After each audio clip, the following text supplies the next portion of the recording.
Muy buenas tardes, mis amigas y mis amigos de este subprograma Careo. Ya es una tradición que a esta hora, los sábados, aquí en Cinevisión, su canal 19, nos juntemos para compartir los principales acontecimientos ocurridos en República Dominicana y el mundo, por lo menos de lo que nos enteramos. Don Osvaldo Santana. Don Lito Santana. Saludos, amigos. Aquí, con el placer de compartir contigo y con los amigos de Cinevisión, canal 19. Dime, ¿qué se trae esta semana? Te mandaron un saludo antes que nada. Ajá. Sí, desde ¿Y Tamayo. tú esperas que sea en público ahora? Sí, porque me dijeron, Dímelo dilo a del ver, programa, dímelo dilo a del ver. programa. Dime. Desde Tamayo están cumpliendo un año más de fundado.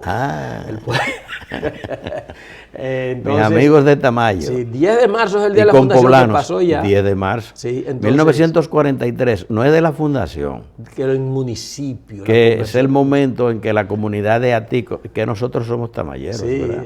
Y no renegamos, Claro, no negamos no, nuestro origen. No, jamás. El Estamos celebrando. lugar de Atico, que se fundó originalmente en La Cabra, los primeros pobladores, venían de Cambronal de Neiva. ¿Te acuerdas del buey de Cambronal, del Yo no merengue soy Johnny? tan viejo, acuérdate, Osvaldo, soy un muchacho. Pero eso lo sabe todo el mundo. Gente que vino de Las Matas, quizás de Farfán, gente que fue Del cercado también. del Cercado, sí, bueno, de San Juan en general, de Azua, Pueblo Viejo. Correcto, Ansonia.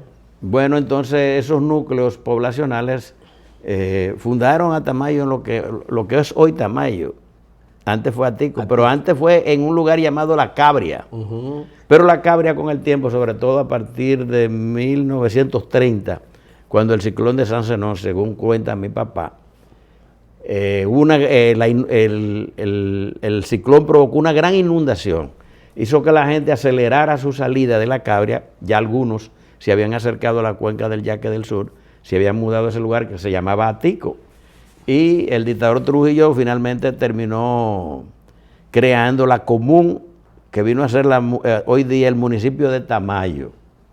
Y hoy, bueno, ahí ¿cuánta gente vive en Tamayo, Lito? Bueno, ya es una comunidad más o menos importante. 25, 26 mil personas. Que con ellos, sus- mucha gente con sus satélites. se consideran héroes, sobrevivientes. Sí. Después de la inundación de York que arrasó. Bueno, y en la entrada de Tamayo, como se usa ahora en muchos pueblos de la República, que ponen una alegoría, una expresión del pueblo, Tamayo se identifica como Tamayo vive. Y ahora el municipio lo ha declarado la capital del plátano. Sí, supiste. Bueno, eso? felicitaciones a los tamayeros en su 79 aniversario de fundación o de declaración, ¿verdad? Ya de proclama del municipio mediante el decreto dictado por el dictador, emitido por el dictador Rafael Leonidas Trujillo Molina. Y siempre lo celebran con muchas actividades culturales. Bueno, sociales, sí, este deportivas. sábado hay muchísimas actividades Sí, ahí. Vienen en eso del mediado de semana. Tienen un Sí. rumbón. Nuestra felicitación a ellos. Quisiéramos también externar nuestra felicitación a Polo y a Cabral, pero no podemos llegar hasta allá porque el camino nos lo impide. Qué bueno que ha planteado el tema. Sí, eso es algo que yo he Para abordado. seguir con el sur profundo. Sí, que he abordado. La verdad que es una vergüenza. ¿Cómo es posible que dos comunidades tan cercanas y vinculantes como Cabral y El Peñón, Productivas por demás. muy productivas, que están apenas a unos 5.7 kilómetros a través de un camino con una paisajística hermosa? A mí me encanta esa vía por ahí. Es una plena. Ahí no hay una elevación en parte, Osvaldo. Yo no sé cómo. Pero todos los cocoteros, Sí. todas las plantaciones de plátanos, mangos y demás. Es un tramo hermoso, se puede decir. Fue arrasado en el 1998 por las aguas del huracán George, que se llevaron el dique derivador de Mena, llamado el dique Trujillo. Arrasaron y sobreinundó la laguna de Cabral, que se desbordó otra vez a su vez al río Yaque, porque tú sabes que el río Yaque bordea Sí. a El Peñón por el este. Correcto. Entonces vinieron las aguas de la laguna al oeste, que fue desbordada la laguna por las aguas que entró por el canal Mena, inundó a Peñón, pero también el Yaque, eso fue un desastre. Y arrasó el camino. Desde el 98 han pasado los gobiernos de Leonel Fernández. Era que estaba gobernando en ese momento. Hipólito Mejía. 4 años. Van Danilo Medina. Y ahora el señor Luis Abinader. 20 y pico. Y no terminan de la obra. La obra está concedida, la concedieron durante la administración primera de Fernández. Primera, sí, en la primera, en el mismo 98, pero no logran terminarla. Es una vergüenza, una pena, y es un camino de vital importancia, no solo para la gente del Peñón y de Cabral, sino para toda la otra comunicación, sobre todo el transporte de pasajeros de Duvergé, el mismo Cabral, Polo. Es un atajo. Es un atajo. De hecho, hay una diferencia de 15 kilómetros si te vas por el cruce de Cabral rumbo a Barahona para ir a Cabral. Si te vas por ahí, si lo repararan, si quedara bien, te estaría ahorrando casi 15 kilómetros. Correcto. Y no terminan, la obra está concedida desde entonces y según estuve conversando con gente vinculada a esa empresa, tienen una deuda de 34 millones. El Estado. ¿Y quién es el que dispone de las obras públicas? El Estado. Y parece que como no le terminan de entregar los recursos, que por cierto parece que le entregaron algo en este gobierno, pero se pararon otra vez. Y ahí lleva esa carretera 24 años. 5.7 kilómetros. Y no termina ni siquiera de hacer, digamos, lo que es el movimiento de tierra y nivelación, todavía en 1.5 kilómetros que le falta, desde el sitio donde más o menos han nivelado, han rellenado, han movido terreno, para llegar al municipio de Cabral. Eso da pena, pero es no digamos el destino, pero es lo que sufre el sur, en todos los gobiernos olvidados. Que por cierto vi ahí que el ministro de Turismo inició un trabajo ahí para construir el acceso de la carretera Barahona, me parece que Paraíso, no, para facilitar el acceso a la playa de... la primera de... Sí, la primera, Saladilla. Saladilla. Que por cierto deberían acondicionarla porque vive llena de erizos, deben también trabajarla, no solo la vía de acceso. Nuestra pobre región. Ay, y sí. Esa misma ruta Da de Cabral, pena. de Peñón a Cabral, Tú la conoces muy bien. Perfectamente, llegué hasta caminar a pie. Yo recuerdo, esa zona ya es la misma zona de nosotros, la gente del sur. Del Valle de Neiva, Valle de Neiva, pero te quiero, en igual condición, Osvaldo, sabes que en el gobierno, en el segundo periodo de Leonel se construyó la carretera que une a Batey 6 con Batey 7, Cristóbal, para salir al cruce de Salinas, allá también. Desde Batey 6 hasta Salinas. Hasta Salinas. Y eso está también... Se deterioró. Abandonada. Que también es otro gran atajo para tú viniendo, por ejemplo, de la parte de San Juan, si parece un caso, y coges la carretera de San Juan Barahona y quiere ir hacia la zona de Cabral o Polo, como tú mencionas, o quiere ir a comprar una silla a Duvergé, no a Cabral, por ahí a Duvergé. A Duvergé, pero pues, al salir entre Cristóbal y... Pero además, es una zona de un potencial tremendo ecoturístico. Está la Laguna de Cabral, está el Polo Magnético, está la misma comunidad de Polo, está lo que es la vía hacia la frontera con Haití, y el lago Enriquillo, y todas las aguas azufradas de Duvergé, las aguas frescas y frías que conducen también a la descubierta. Es un destino, pero pobre región sureña que tiene legisladores, tiene alcalde, pero no tiene suerte. Así es. No gobiernan. Tiempo de la primera pausa. Cuando regresemos habrá más comentarios aquí, en su programa Careo.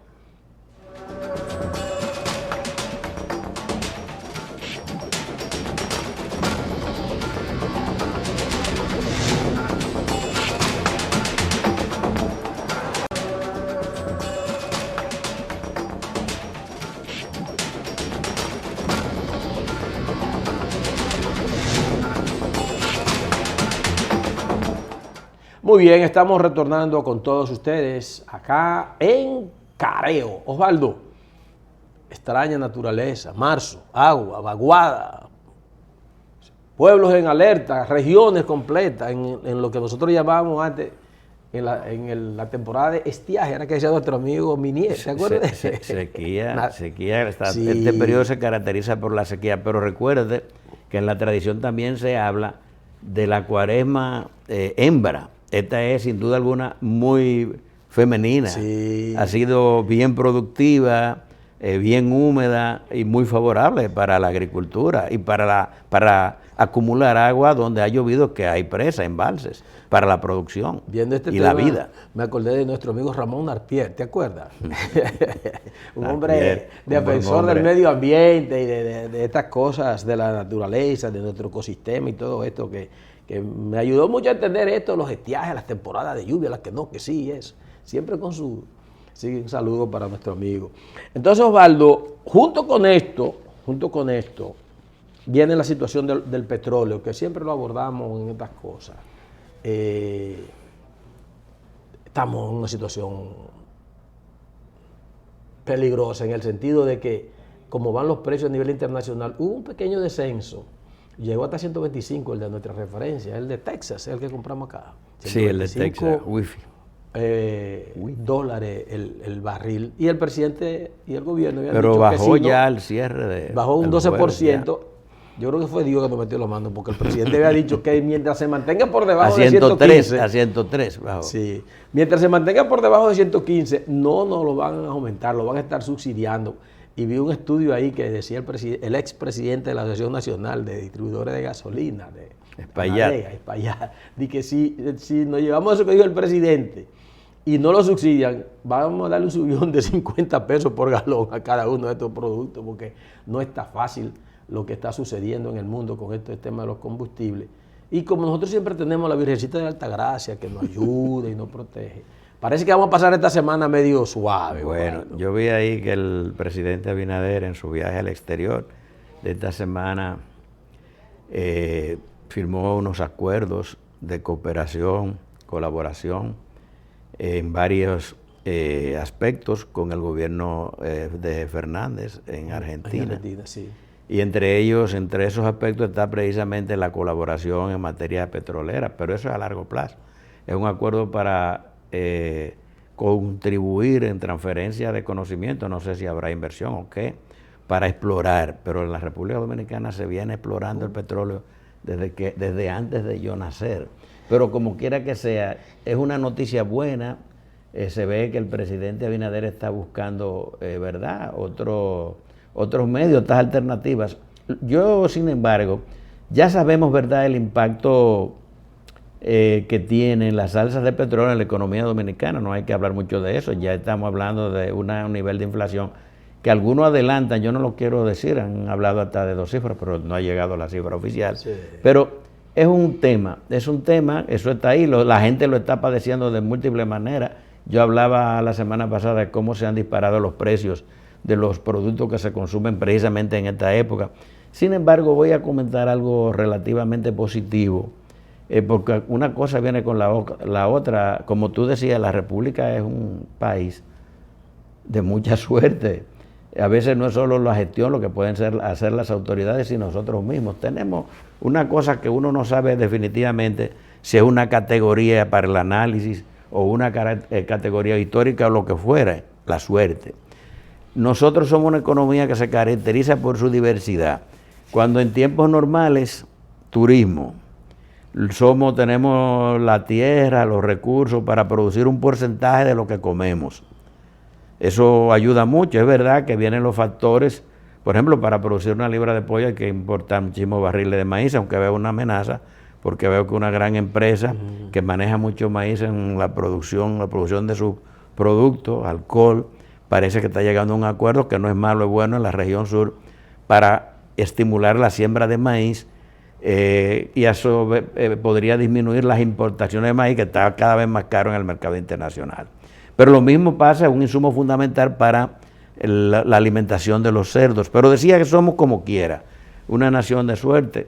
Con esta crisis global, la guerra, estamos en proceso de salida del COVID, pero se desata la guerra en Ucrania, entre Rusia y Ucrania. Y ocurre que eso es un factor, no deseamos que sea así, pero eso impacta, si bien nos afecta el turismo, los turistas provenientes tanto de Rusia, que son 200 y pico mil, como los 30 o 50 mil que venían de Ucrania, dejan de venir con la situación de tensión o baja, sobre todo los de Rusia, bajan, los de Ucrania ni pensar.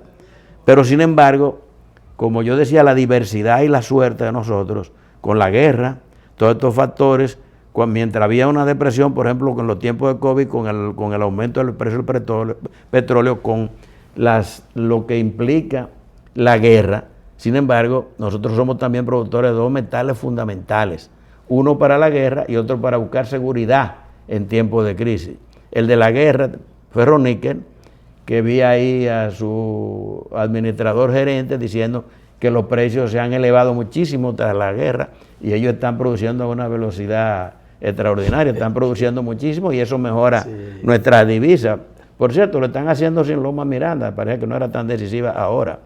Y la otra compañía, la Barrick, que le está yendo muy bien, como hay una situación de inseguridad e inestabilidad global, los grandes capitales y los países mismos se quieren asegurar en el metal, ¿verdad?, que respalda la moneda. ¿Cuál es? El oro.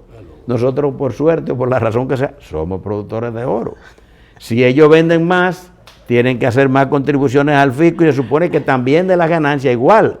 Eso podría ayudar a equilibrar un poco. Por eso es que dicen, no solo los cubanos que dicen que el cubano es un ser de mucha suerte, aunque en los últimos años no he leído también, pero no dejamos de ser afortunados. Así, hay factores que se combinan. Y también sabemos que cuando la cosa se pone difícil, cuando no hay pan, lo decimos de esta manera, a falta de pan, casado. Vamos a la pausa y regresamos en breve con más comentarios. Aquí es decir, hay que buscarle el lado positivo a la cosa. Claro que sí.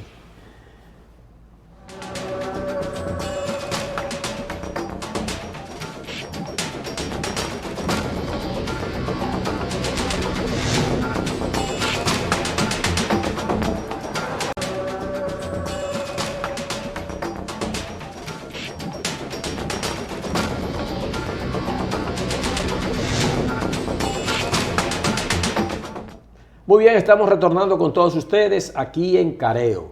Osvaldo, chequeando yo, uno pensaba que al haber cambio de gobierno en el 2020 y que siempre se le da ese periodo de respiro a los nuevos mandatarios, como que la tradicional campaña electoral que arrancaba en gobiernos reelegidos podía aguantarse un poco y basarse en los aspectos establecidos en las leyes, tanto electorales como de partidos políticos, pero todo esto se ha venido precipitando de una manera increíble. Cada acontecimiento que pasa al interior de los partidos comienzan a verse como temas electorales.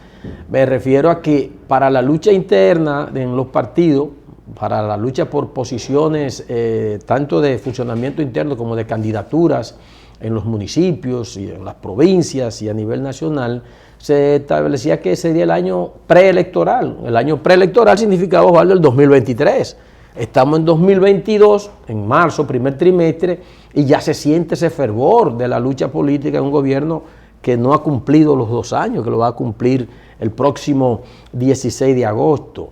Entonces, ese mismo partido, el Revolucionario Moderno, por mandato estatutario, debe remozar su cuadro dirigencial, tanto en los pueblos, los municipios, las provincias, como también a nivel de su máxima dirección. Pero eso es ordinario, eso no es porque haya o no elecciones, sino que corresponde la renovación de las directivas. Correcto, pero eso está alcanzando un matiz ya de lucha interna, como si tuviera que ver el que pudiera controlar el partido o quienes quisieran controlarlo, y se están debatiendo en si se vota nada más con los delegados tradicionalmente en el PRD, en el anterior PRD, que hoy es PRM porque tiene muchos componentes.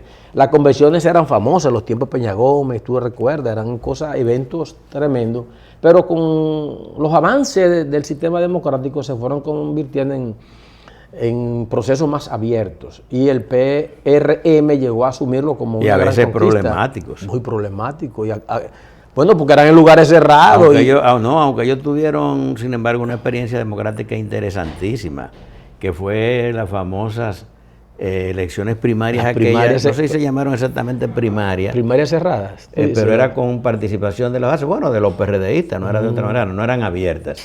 Entre los precandidatos que fueron Jacobo Magluta y Salvador Jorge Blanco, que Salvador Jorge Blanco fue muy importante, ¿verdad? La famosa Fórmula Ovalle, que implicó la apertura del partido a la participación de las bases. Y eso permitió un partido que estaba controlado por el grupo de Antonio Guzmán Fernández, el expresidente, ¿verdad?, pasado, que tuvo el fin final en el pleno ejercicio del poder. Y cercanos a Jacobo Magluta. Y también Jacobo Magluta, que compartían el control del partido, aunque Peña era el líder, pero ellos tenían el paso por el gobierno, aseguró el control del partido. Sin embargo, Jorge Blanco, que no controlaba, digamos que las instancias del partido, sin embargo, mediante la participación de la base, tuvo una participación tremenda, unos resultados tremendos, favorables, que permitieron convertirlo en candidato presidencial indiscutido, ¿no? Pero eso fue precisamente por la democratización del ejercicio del voto para elegir las autoridades o a los candidatos de un partido. Tú hablabas de lo que está ocurriendo en el heredero, digamos, o el heredero no, a un producto, ¿verdad?, del PRD, como han sido todos los partidos del sistema, de los partidos tradicionales que han salido del PRD. Hay que ver entonces, Osvaldo, cómo ellos manejan esto, que evidentemente la inmensa mayoría del que tiene el control de ese partido que ha acordado que se hagan las primarias, la convención cerrada, levantando las manos para que elegir a las personas.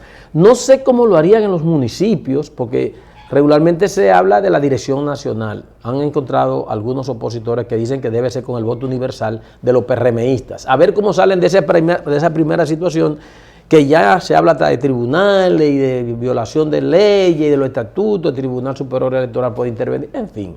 Y por otro lado, lo que está pasando ya prácticamente, la Fuerza del Pueblo y el Partido de la Liberación Dominicana y el mismo PRD están en las calles, en un año que ni siquiera se acerca a preelectoral, porque se supone que la lucha preelectoral interna de los partidos era en julio del 23, que comenzaba, pero ya estamos en campaña. Pero, Lito, es una cuestión muy simple. El poder se ejerce en la mayoría de los países a través de un instrumento que se conoce, o se llega al poder a través de un instrumento que es el partido, ¿verdad? Entonces, lo primero que hay que controlar para tú llegar o dirigir o tener mayoría es en el partido. Sí. Entonces, eso es lo que está ocurriendo, es muy simple. ¿Quiénes son los que encabezan el movimiento propiciador de la participación masiva de la base?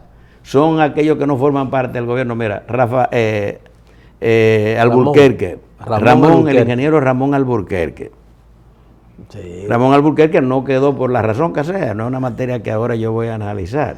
No quedó en el equipo de gobierno de Abinader y está ejerciendo, no digamos la oposición interna férrea, sino una oposición de verdad, más fuerte que cualquier opositor, pues incluso a veces ha tenido un discurso duro. Sí. También puedo mencionar al señor Guido Gómez Mazara. Guido, que no sé si aspiraba a ningún puesto, no me parece que su vocación en los últimos tiempos ha sido, digamos, la participación en el partido, tanto en el PRD como ahora, que nos parece que quiere ser presidente del PRD, partido, sí. Digo del PRM, pero es una escalera. Y el otro potencial es Olivares, Eddie Olivares, que aspiraba a presidir la Junta Central Electoral. Abinader, porque era militar del partido, se opuso abiertamente a que Olivares fuese escogido por el Senado, que es mayoría PRMista, y propició una junta que se concibe como expresión de la sociedad civil, ¿se entiende? O que por lo menos no la controla en teoría un partido. Y entonces eso naturalmente provocó resentimiento y hasta en algún momento se pensó que Olivares se iba a ir, pero Olivares es un militante, es un hombre de partido. De modo que de lo que estamos hablando es de quién dirige, quién controla. Y en este caso, en el PRM en particular, que es en lo que me he centrado, se da esa lucha por el control, pero está en función, si tú controlas el partido, tienes más posibilidades, porque ya la actual cúpula decidió un método, ahí es que está el problema. La cúpula gobernante, que además la cúpula que gobierna el PRM, decidió que los cargos se van a escoger o ratificar o a escoger, todo el mundo piensa que va a haber ratificación. Van a ratificar a Paliza, que es el secretario de la presidencia, secretario administrativo, secretario político, por decirlo así, secretario de la presidencia, la alcaldesa de la capital, que es verdad la hija de Hipólito, una mujer de mucha influencia. El tema es que los organismos ya decidieron, las instancias, digamos, antes de la Convención Nacional, tiene otro nombre, la Dirección Nacional lo ratifique, que se va a elegir por delegados. Entonces, hasta, digamos que acto contrario, eso es lo que va a ocurrir. ¿De qué se trata ahora? De que en el evento próximo, la presión yo creo que se ejerce para que eso se modifique y propicie la apertura y la participación. Tiene su importancia, porque de ahí pueden haber derivas, si hay resentimiento, si hay derrotados y no hay consenso, y si al final no predomina el principio democrático, que es la participación de la base. Entonces ahí hay una fuente de diferencia. Siempre se va a mantener que la minoría queda subordinada a la decisión de la mayoría. Y la mayoría es evidente que se sabe. El centralismo democrático. Sí, así mismo. Regresamos en breve con más comentarios aquí en Careo.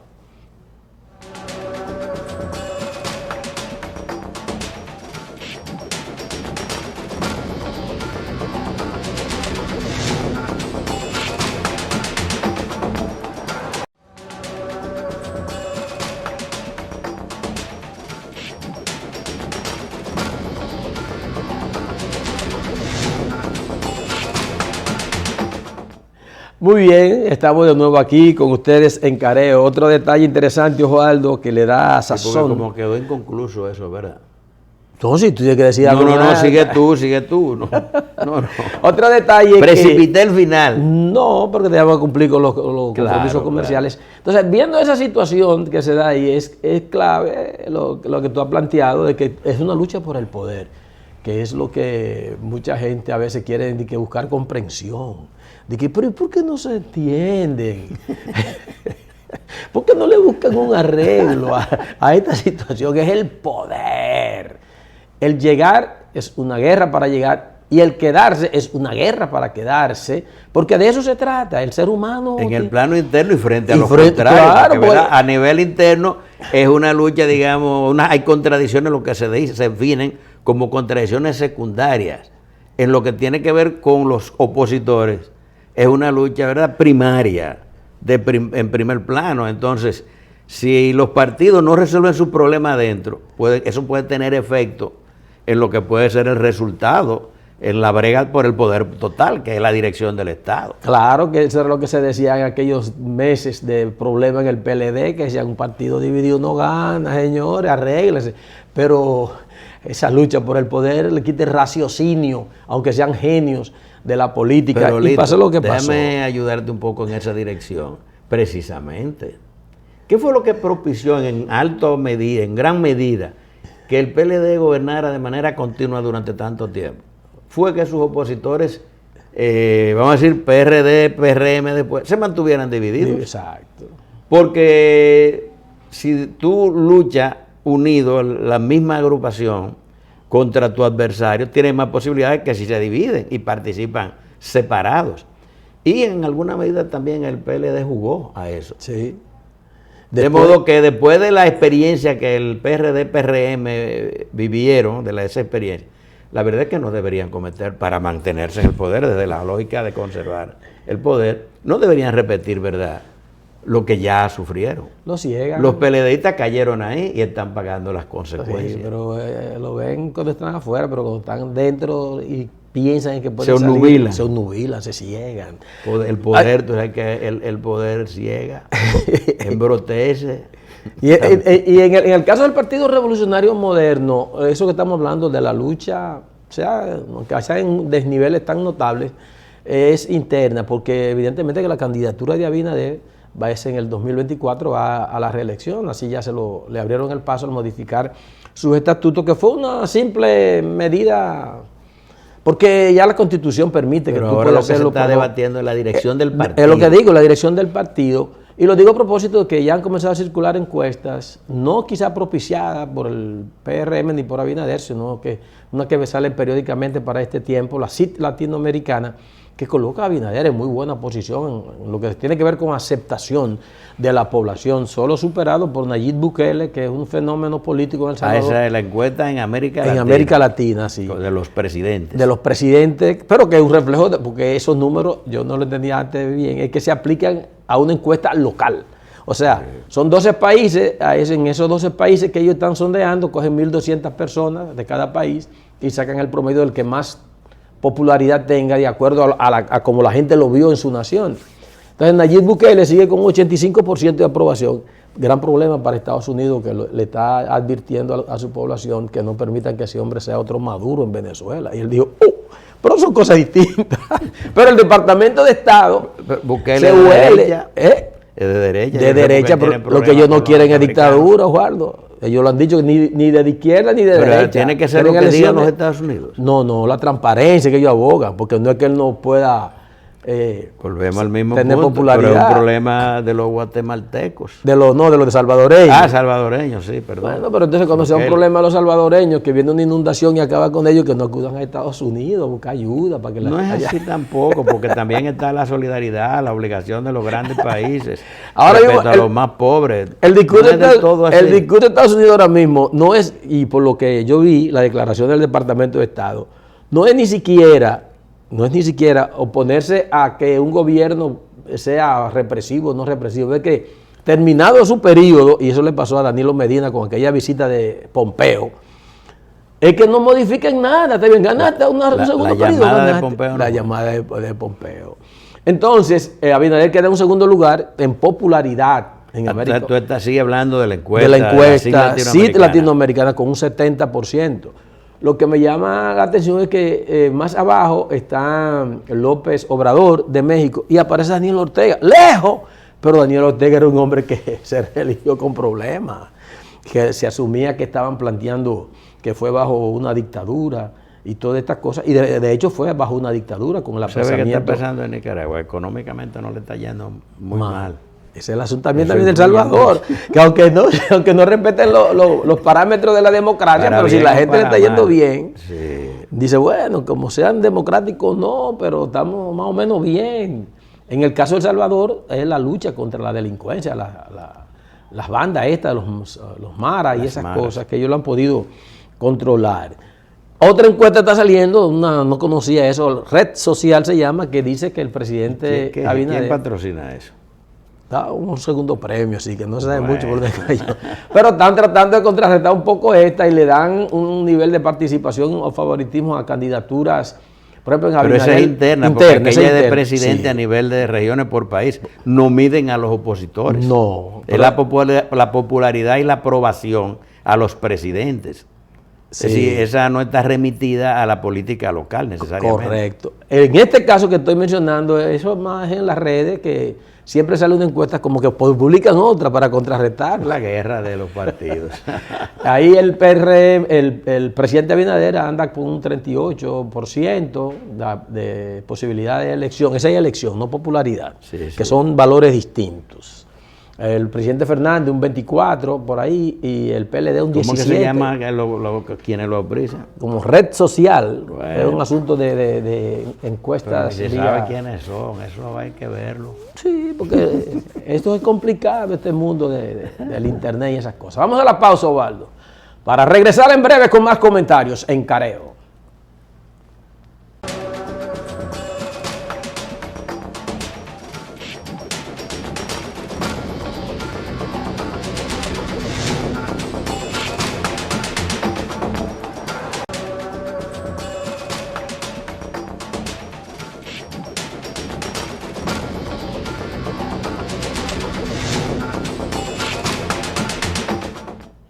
Seguimos aquí en Careo. Señores, preocupa lo que está pasando en Ucrania. Esos dramas humanos. Wow. La gente, los refugiados, la gente huyendo del país en varias direcciones. No solamente van a Polonia o a los otros países, ¿verdad? Del lado occidental también he visto que van hacia Rusia. Hacia Rusia hay casi 100,000 y del otro lado alrededor de 2 millones y algo. Es un drama de la gente, ¿verdad? Y eso lo estamos viendo. Son de las cosas que te dicen, caramba, que esa guerra no debió ocurrir, debió ser evitada. Pero vemos cómo son los intereses. Siempre me digo y me pregunto, ¿por qué la humanidad, por no decir los poderes, tienen que pasar por la guerra para entonces volver a la paz? Porque hay que dejar que se desenlacen, ¿verdad?, los problemas, y probablemente vamos a encontrar la misma respuesta, la de ahorita, el poder. la lucha de la gente por el poder y el sentido de la seguridad a veces entre las naciones, a veces son conflictos internos, a veces internaciones, pero la realidad es que en todo esto uno ve lo que son las informaciones internacionales. Probablemente Rusia no debió iniciar la guerra, pero al mismo tiempo uno dice, pero ¿por qué Estados Unidos no hizo lo suficiente, Europa Occidental, para evitarla? Porque después de la caída del muro de Berlín en 1989, lo que ha ocurrido es, digamos, que prácticamente ha habido un avance de lo que es la famosa OTAN, la Organización del Atlántico Norte, digamos que los países occidentales hacia la frontera con Rusia, y como siempre quedó Ucrania ahí en medio, digamos al borde de la frontera con Rusia, hasta que Rusia finalmente se ha sentido cercada, atacada y da este zarpazo. Probablemente el presidente Putin, Vladimir Putin, calculó que eso iba a ser una guerra fácil. Yo creo que ahí es que está ahora mismo el problema. Pensaba que probablemente iba a alcanzar a Kiev, la capital de Ucrania, en una semana, pero la cuestión se complicó. Se habla hasta del clima, cómo el clima influye en el avance de las tropas. Lo ideal siempre va a ser que no debió producirse, digamos, la invasión que debió negociarse. Ahora se está hablando de negociación, pero si tú ves lo que la otra guerra, la guerra mediática, es fácil descubrir que parece que a Occidente le interesaba la guerra. Hay dos factores. Uno, para demostrar la que podría ser la potencial debilidad. En principio, se podría decir, sí, la debilidad que está Estados Unidos frente al mundo después de Afganistán, en que sus tropas salieron en desbandadas, ¿verdad? Probablemente no iba a intervenir, y si intervenía ahí podía haber un conflicto más allá de Ucrania y Rusia. Entonces Putin invade, capturan Kiev, logra su resultado y se acabó, y se llega a un acuerdo, pero Estados Unidos se ha empeñado en que la guerra se prolongue, en que haya resistencia, y entonces venga esta guerra de desgaste, que evidencie, digamos, las fragilidades del ejército ruso, y al mismo tiempo lo que ha sido el bloqueo global en términos económicos, ¿verdad? Las sanciones. Ahora no le van a comprar petróleo, que es uno de sus grandes productos, y si no le compran petróleo, y eso también impactará no solamente a Rusia, a la Europa, pero también se hablan de que se están explorando otras vías. Occidente está buscando otra vía de suministro de petróleo más allá de Rusia, Azerbaiyán y otras localidades, esas zonas remotas que podrían resolver, pero todo eso toma tiempo.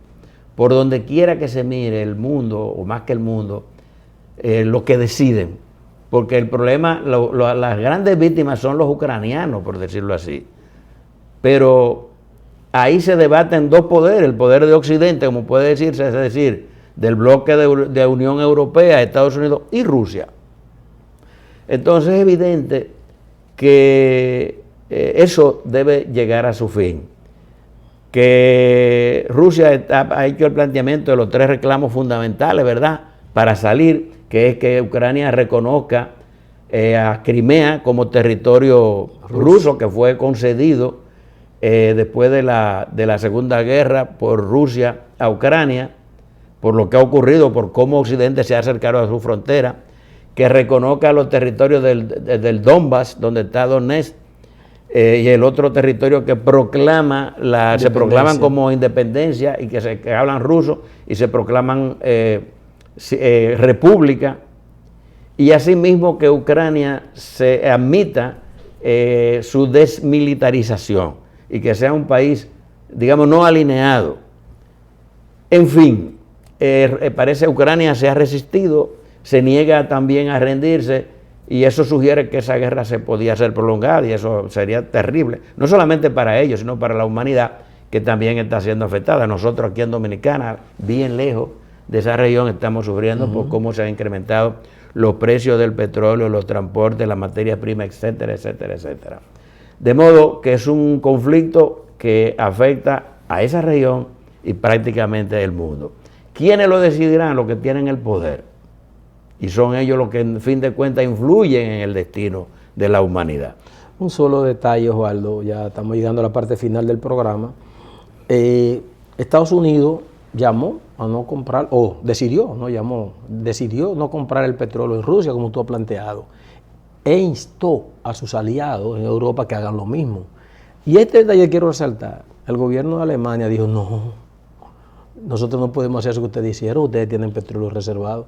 Nosotros hacemos eso que ustedes hicieron y en una semana no encontramos cómo movilizar un carro. Ni gas tampoco. Cómo movilizar un carro aquí en Alemania. Entonces, ¿cómo llegan a una guerra cuando ya hay un mundo tan entrelazado en lo que tu potencial adversario depende, oye, de lo que produce el otro? Ni hablar de la situación con China. Si fuera una guerra en la que tuvieran que bloquear a China, fuera peor para Estados Unidos y para el mundo por el gran auge de la economía de China, que algunos dicen ya que está siendo la principal del mundo. O sea que esto es algo que hay que lamentar y ver cómo se busca un arreglo. Tiene que haber un arreglo. Y estamos tan lejos nosotros de allá.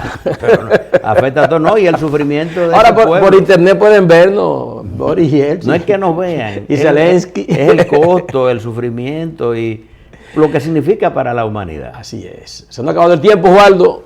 Siempre me siento como con un honor poder compartir con usted este espacio y poder también transmitir estas inquietudes a nuestros amigos televidentes que son ahí fieles con nosotros. Pero venimos el sábado, no hay problema, a la 1 de la tarde aquí en Cinevisión en su programa Careo. Pásenla bien.